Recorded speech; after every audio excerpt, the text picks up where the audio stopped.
let's turn to your outrageous directive sicking the feds on parents at school boards across America. When you crafted that October 4th memo, did you consult with senior leadership at the FBI?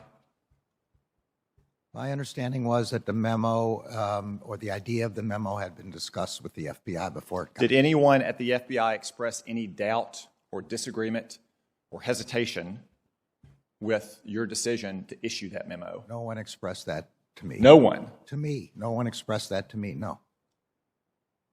Because a lot of them have contacted us, and they said they did, Judge. I'm sorry? A lot of FBI officials have contacted my office and said that they oppose this decision. Well, I doubt any of them spoke to me about it because I didn't speak to no one. All right. Made that All right. to me.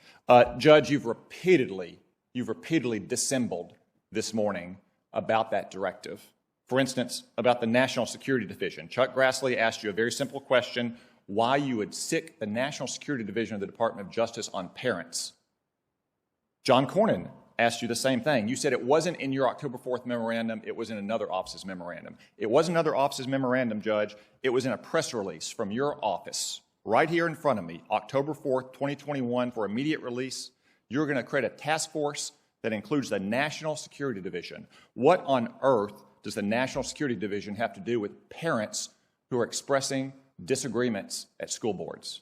Nothing in this memorandum or any memorandum is about parents expressing disagreements with their school boards. The memorandum makes clear that parents are entitled and protected by the First Amendment to have vigorous debates. We don't, the Justice Department is not interested in that question at all. It is okay, so even in that case, what is the National Security Division, Judge? These are the people that are supposed to be chasing jihadists and Chinese spies.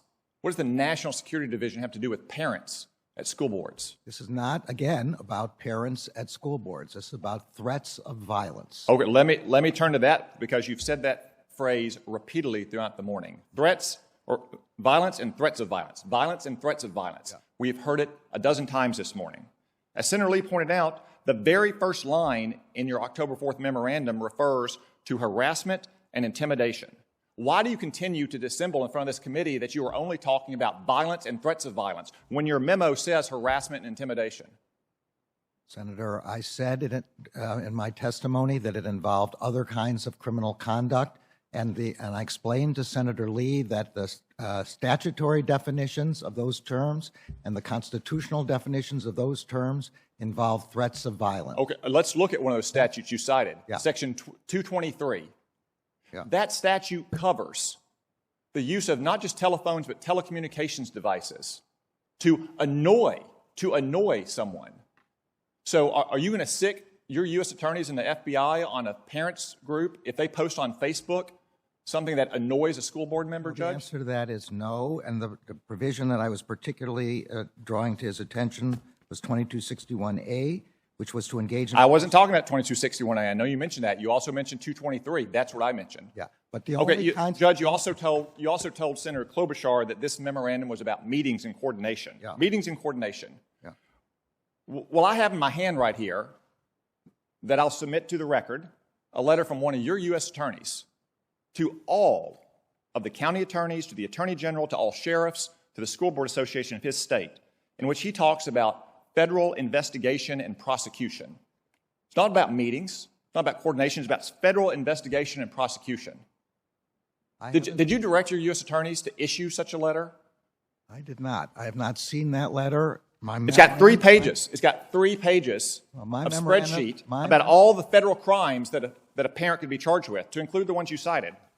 Did Maine Justice make this spreadsheet, Judge? I don't have any idea.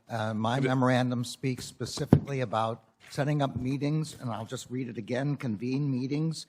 Judge, we've all read your memorandum. We've also heard you dissemble about your memorandum. I have, and the record now shows, one of your U.S. attorneys sending out a letter about federal prosecution investigation and list in detail the federal statutes for which you could be prosecuted. Judge, you've talked a lot about intimidation and harassment. Have you issued a memorandum like your October 4th memorandum about the Black Lives Matter riots from last summer? You're talking about the summer of 2020? In the summer of 2020, there A lot of crimes committed. People haven't been there were charged a lot for of those crimes yet. prosecutions, and they were under the previous administration. Okay, Judge, what A lot about of this? prosecutions. It is no doubt, even though parents at school boards aren't within federal jurisdiction, there's no doubt that federal officials are. You keep saying senators. Have you started an investigation into the harassment of Senator Kirsten Sinema in a bathroom? Because she won't go along with the Democratic Party's big tax and spend agenda? That is a sitting United States senator being harassed in a bathroom. I don't know whether the senator has referred the matter to the Justice Department or not.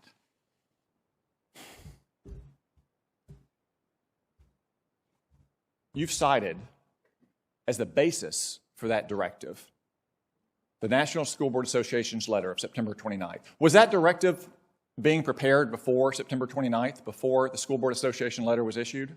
I don't believe so. Certainly, I didn't have any idea. So it was only prepared okay, I think that answers the question. I already answered that So question you before. keep citing the school board letter and news reports. Right. One of the news reports cited in that letter, which you presumably mean, is from Loudoun County, Virginia. No, that is not what I was talking about. Well, you keep citing news reports, and that's the most prominent news report that anyone in America has seen. That refers to Scott Smith, whose 15-year-old daughter was raped.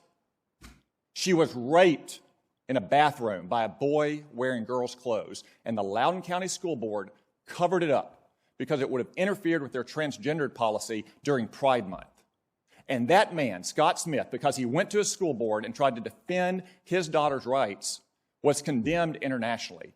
Do you apologize to Scott Smith and his 15-year-old daughter, Judge?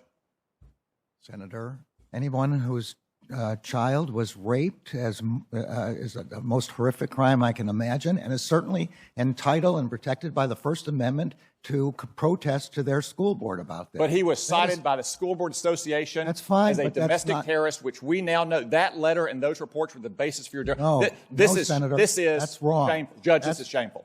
that's- This testimony, your directive, your performance is shameful. Okay, that's not correct. Thank God you are not on the Supreme Court. You That- should resign in disgrace, Judge. General Garland, do you want to complete your answer on? Okay, I wasn't sure there was a question there, but let me be clear.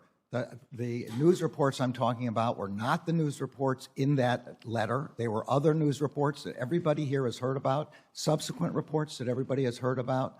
There is nothing in this memorandum, and I wish if senators were concerned about this, they would quote my words. This memorandum is not about parents being able to object in their school boards. They are protected by the First Amendment.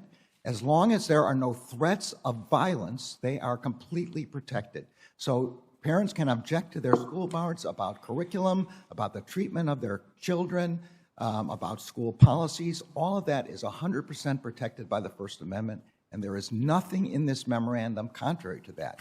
We are only trying to prevent violence against school officials.